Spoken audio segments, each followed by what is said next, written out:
दोसर भतार प्यार करके हमारा सकेला खेलवार खोज लेला छोरी तू दोसर भतार ससुरा में सैया छोड़ी तोरा तो गे छोड़ी तोरा तो गे कर दे वायरल गे गे गे गे गे कर दे वायरल तोहर चुम्मा वाला फोटो गे कर दे वायरल छोड़ी चुम्मा वाला फोटो गे कर दे वायरल तोहर चुम्मा वाला फोटो गे।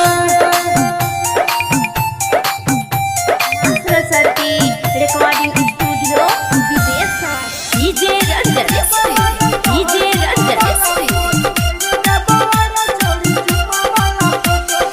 हो वाला वीडियो देबो सबके देखाई की केला हमरा जोड़े देबो सब बताई सब टिपोल खोल देबो बुझली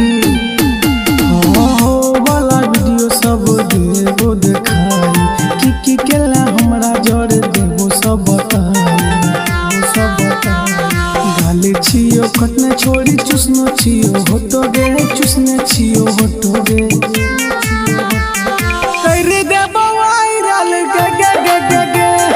कर देबो वायरल तोहर चुम्मा वाला फोटो गे कर देबो वायरल छोड़ी चुम्मा वाला फोटो गे कर देबो वायरल तोहर चुम्मा वाला फोटो गे।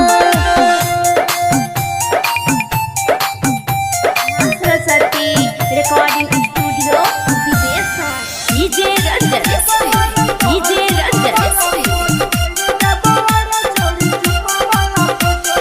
मुकेश दीवाना कहो रट राजू राजा बोला के बस बागी में लेने छियो माजा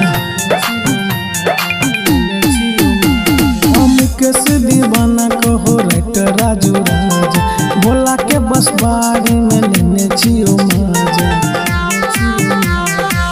तो जे भतारी याद हमरे छोड़ी हो तो गे हमरे याद